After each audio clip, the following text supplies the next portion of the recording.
قنوات اير تي في اب مكتال تركبوا خبركم تعزبتنا كم يتمسيو نلومي عربي 3 حمله ساعه 9 استدالو زينا مسنادو حيزنا لكم كريمنا لنا نمكتالكم بخبر زعدم بيتروس منغسي ارست زينا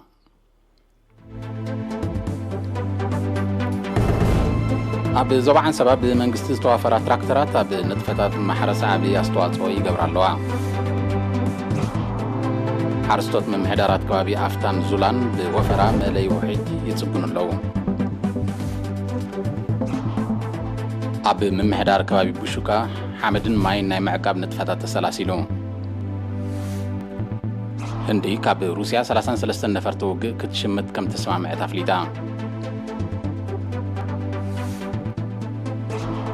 قدامي منستر فرنسا إدوارد فيليبن منغوستن بولنتوم سلطانم قديفهم مدن نعمين مريتن زدربة إلكترونيكا وبحف بالعلي إسلامي تاويد زايدو أب زبعان سبب منغستي زتوافرا تراكترات أب استفلالي كبابيتات نايت زبا أب السلاسل زلو نطفتات محرس عبي استواصو يقبرالوا أب جنفر منستر حرشا زبعان سبا حلافي أهدو لمعات زراتي آتو يناس أبراهام نيئري نابزها بحبريتا لو عمد 58 شي هكتار نمحراس مدب كم زلو كاب 17 سنة جمير دما تي 25 شي هكتار بتراكترات اتسترف 33 شي هكتار دما بياتا واقوابي حرس كم زلو رديون زناب ابتزوبا اب مفارق وحي قنبوت كم جمرتن بناي ازمرا زناب تتقيمن ززران نوس زباتات عد تكاليزان علا برعدن قل كفال نوس زبا قلب دما دروا استاشحن كل 200 هكتار نغيلن عفونن مشلان زرين مهم زلو بمتكاس ابتي كبساو كليما زلو كبابيتات عفون مشلان داغوشان ابتي قولان حوسي قولان دما بلتوغ مشلا فولن عدا قران يزراكم زلو قليتون اتينا ساسعبو اما حدرتي ان مبرتا عدنا اكلات منغستن مس كوربوريشن تريتن زراتن بموحد قدامنت كوابم زغبوم صقمات حارستوت اب مللاي كمون اب مقراح نايتن تراكترات كنطفو ازخاقيروم اب كوربوريشن تريتن زراتنا واحد نايتن اب نطف سراح زركبات تراكترات اتو محرتا بمحراي بغديو اتي وقتي حصير سلازخونه حارستوت مدنوغا توغيدوم نتن ب 350 نقفا ساعات اغلغلوت كهبوم توفر تراكترات بغبو كتقوملن تلابيوم حرستوت بوغنوم تن تراكترات اب اوانو ممصن عبي بلجا مخان بمحبار كاب صحياين بالعاتن بمكلخال ربع مهرتي كحفسو ابرتيعم كم تصعرو غليصوم اب نوزبا فورا حرستوت من محدارات كبابي افتان زولان حمدن ماين بمعقب تتاونت نمدنفع كاب كبسان زوردو حيز ناب ربعهم نموعال بوفرا ملي وحج يصقن لو اما حدرتنا يتن من محدارات كبابي نيري نابزها وحبريتا تي بقلبت سبن ابو عرن زعمام زلو سراح ابتي بروباتات علي قده حداسن كومايلن زوردو حيز كولو كبابيتات مخانو بمتكاس ننبار فتح ناي ماشنر دقف كقبرلهم حاتيتام ابتن من محدارات كبابي استاد حاده شحن حاده 100 هكتار زحرس مريت كم زلو زدقسه حلافي بيت صحفه منستر حرشا بنوزوا فورو تصفاي تولده نزي نمستاي زاغيت استاد 650 متر نوحاتن 12 متر قماتن زلو ملي وحج كم سرع بمتكاس مس محيال وحج كيس برغن سقات كم زلو غليصوم اما حدار نوزوا فورو عثمان عرفه بوغنو تم حرستوت بزبلت ماي اب تقم نموعل نتسرح بوانو كم جمرو بمبرح اتسرح كبيت عرض زحتت كوانت قنا حرستوت نزر ايوه وهدت دحر موغاس ناي ماشينر حاجز نخرقبو مزملكوت معكلات مردا يغبر كم زل حبيروم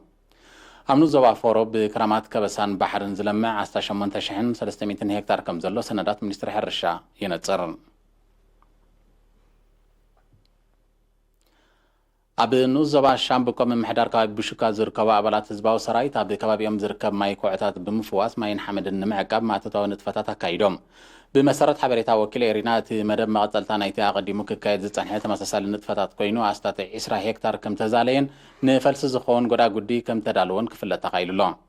تساتفتي أبزها بوريتو تيق أند علامة فقر مريت بمكلخال تحستو مريت نمهبتام أفراينات نمعباين هابت قرب نمس السانن كم زخانة بمتكاس مس نبرت تحقاقيزم زسفح سراح نمعمام زلوم دلونات الرقاقيزم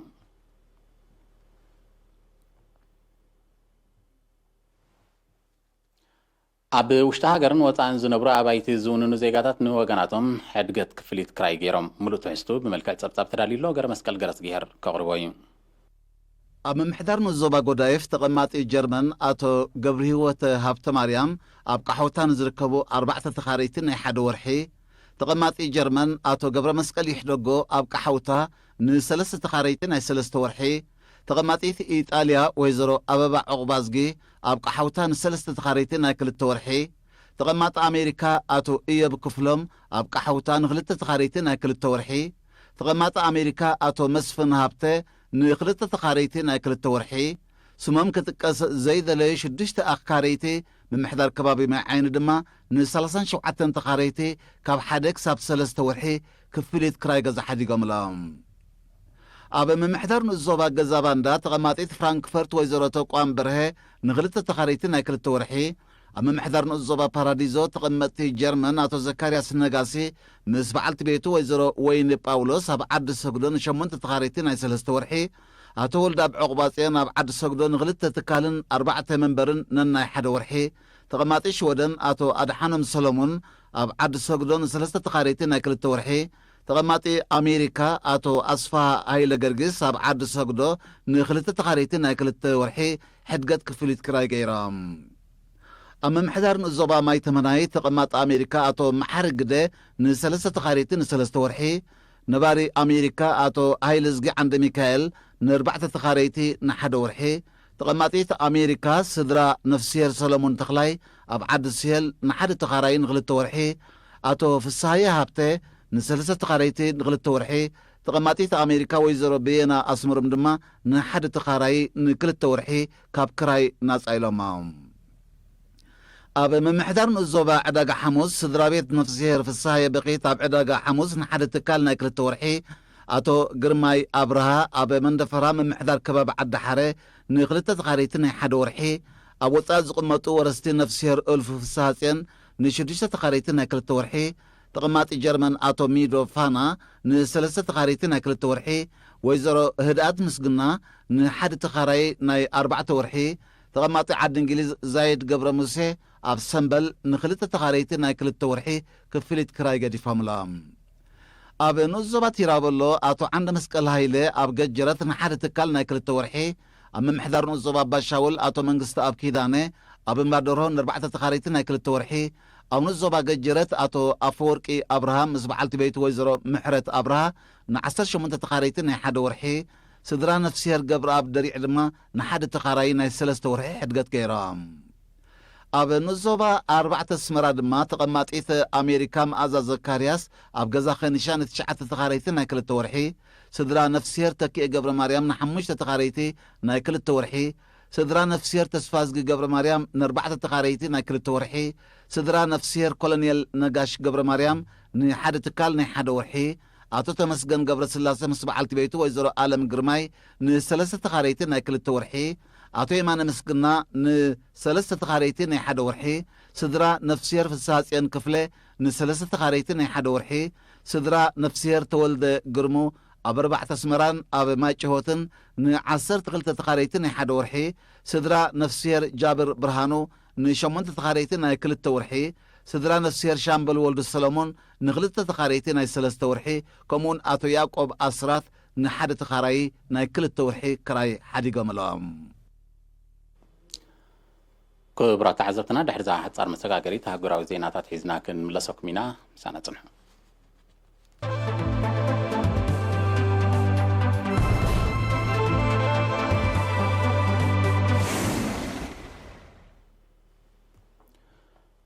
ወታደራዊ ዓቕማ ንምድንፋዕ ትሰርሕ ከም ዘላ ትገልጥ ዘላ ህንዲ ካብ ሩስያ 33 ነፈርቲ ውግእ ክትሽምት ተሰማሚዓ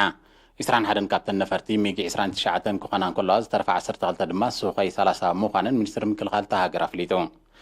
እዚ ከምዚ ኢሉ እንከሎ ህንዲ 59 ነፈርቲ ውግእ ንምሕዳስ ምስ ሩስያ ተረዳድያ ከም ዘላ ሓቢራ ኣላ ህንዲ ነዚ 2.4 ቢልዮን ዶላር ዝግመት ወታደራዊ ስምምዕ ከም ዝኸተመት ትሕብር ዘላ ብጉዳይ ዶብ ምስ ቻይና ተፈሓፊሓ ኣብ ዘላትሉ እዋን እዩ ወታደራዊ ስምምዓት ህንድን ሩስያን ናብ ቻይና ዘቐንዐ መልእኽቲ ክህልዎ ከም ዝኽእል ወታደራውያን ተንተንቲ ይእምቱ ወናኒት ኒኩሌሳዊ ኣፅዋር ዝኾነት ህንዲ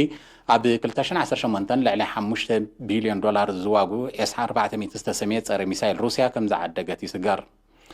እታ ሃገር ኣብ 2016 ብኣስታት 9 ቢልዮን ዶላር ዝዓደገተን ራፋል ዝተሰመያ 36 ነፈርቲ ውግእ ፈረንሳ እውን ኣብ ቀረባ ግዜ ክትርከበን ምዃና ሓቢራ ኣላ ቀዳማይ ሚኒስተር ፈረንሳይ ኤድዋርድ ፊሊፕን መንግስቱን ብወለንቶም ስልጣኖም ከም ዝገረፉ ይቃላሓሎ ምክንያት ናይቲ ስጉምቲ ብንጹር እኳ እንተዘይተሓበረ ፕሬዚደንት ኢማኑኤል ማክሮን ናይ ካቢነ ምብዋዝ ከም ዝገብር ድሕሪ ምግላጹ ከም ዝሰዓበ ተፈሊጡ ነቲ ውሳነ ዝተቐበለ ፕሬዚደንት ማክሮን ሎሚ 3 ሓምለ ሓድሽ ቀዳማይ ሚኒስተር ከም ዝረቑሕ ተገሊጹ እዚ ሓድሽ ምዕባለታት ኣብ ፈረንሳ ፖለቲካዊ ሓርጎጽቆጽ ከየስዕብ ስጋኣት ኣሎ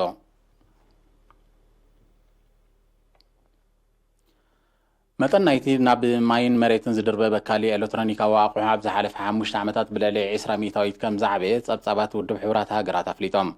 ብመሰረቶም ጸብጻባት ኣብ 2019 ጥራይ ልዕሊ 50 ሚልዮን ቶን ኤሌክትሮኒካዊ ጎሓፍ ናብ ማይን መሬትን ከም ተደረበ ተፈሊጡ እቲ ሓደገኛ በካሊ ኣቑሑ ኣብ ኣከባቢ ሓፈሻ ማያዊ ኣካላት ድማ ብፍላይ ከቢድ ሓስያ ይውርድ ከም ዘሎ ይዝግለጽ እቲ ኣቑሑ ዳግማይ ክምስራሕ እንተዝካል ናይ ቢልዮናት ዶላር ቁጠባዊ እቶት ክርከቦ ከም ዝኽእል እዩ ዝሕበር ኤስያ ኣሜሪካን ኤውሮፓን ዝለዓለ መጠን ብከላ ኣከባቢ ዘስዕባ ክፍላት ዓለም ተባሂለን ኣብ ቅድሚት ተሰሪዐን ኣለዋ ብመሰረት ጸብጻባት ኣከባቢ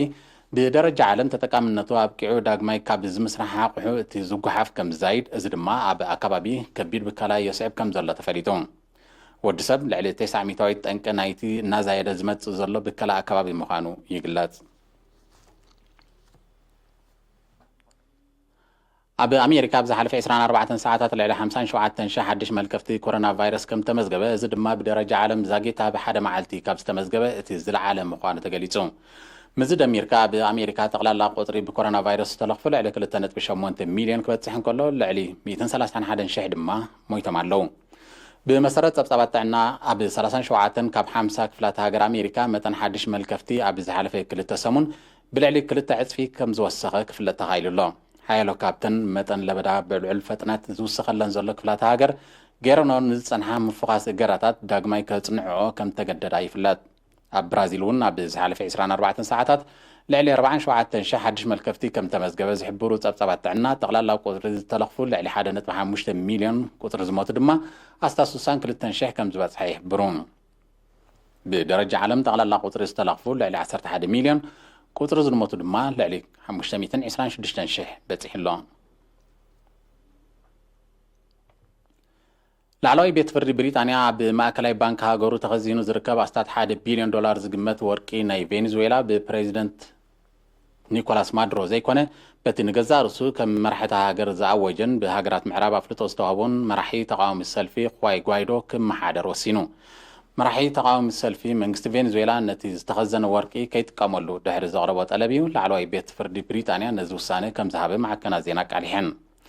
እዚ ውሳነ እዚ ዘይንቡርን ንቐንዲ ኣዕኑድ ሃገራዊ ሕጊ ዝጥሕስን ምዃኑ ብዙሓት ኪላታት ተዓውዲ ይገልጹ ኣለዉ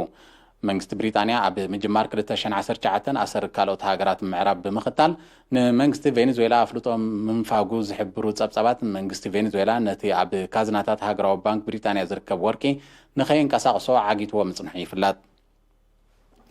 ሃገራዊ ባንክ ቬኔዙዌላ ሃገራዊ ባንክ ብሪጣንያ ብዝገበሮ እገራታት እታ ሃገር ኣንጻር ለበዳ ኮቪድ-19 ኣብ ተካይዶ ዘላ ቃልሲ ወሳኒ ዝኾነ ጥዕናዊ መሳርሒታትን መድሃኒታትን ንኸይትዕድግ ዓጊትዋ ከም ዘሎ ምኽሳሱ ይግለጽ መንግስቲ ቬኔዙዌላ ኣብ ዝሓለፈ 2 ዓመት ጥራይ ተዳኺሙ ንዘሎ ቁጠባ ሃገሩ ንምሕዋይን መሰረታዊ ጠለባት ህይወት ዜጋታት ንምምላእን ልዕሊ 30 ቶን ካብቲ ኣብ ውሽጢ ሃገሩ ዝርከብ ትሕጃታት ወርቂ ከም ተጠቕመ ወግዓውያን መንግስታውያን ጸብጻባት የነጽሩ ኣሜሪካን ተጻረርቲ ዝብለን ጎረባብቲ ሃገራትን ምዕራብ ንምንብርካኹ ዘካይዶ ቁሉዕ መጥቃዕቲ እገዳ ክርደና ከምኡውን ቁጠባውን ፖለቲካውን ሸርሕታት ከንቱ ምዃኑ መንግስቲ ቬኔዙዌላ ብተደጋጋሚ ክገልጽ ጸኒሑ ኣብ ቦትስዋና ዛጊት ጠንቁ ብዘይተፈልጠ ምኽንያት 275 ሓራምዝ ሞይቶም ብምርካቦም መንግስቲ ሃገር ምስ መሻርክቱ ብምትሕባር ነቲ ጉዳይ ንምምርማር ሓያል ጻዕርታት የካይድ ከም ዘሎ ፍሊጡ بمسرت مجلس منجستي بوتسوانا كلهم تم حرام الزجور لهم أكلات سلزينة برد تنك موتم زي حجة وهادن كخون زلة خلط أبي مخان زتقصو كيلاتات نتقول داين من مرمار قم سودا من كالي أكلات نايتم حرام زن نبدو بأفريقيا زيمبابوين كندا تلاقيهم لو حبيرهم بسنك زي حجة وهادن كتر حرام أفريقيا بالعلم مثلا كل كيلو كم زلوا زتقصو سبسبات لعلى حدث يسوع كاب طالع لا أب أهجر أفريقيا زركبوا حرامز أب بوتسوانا كم زركبوا يقولون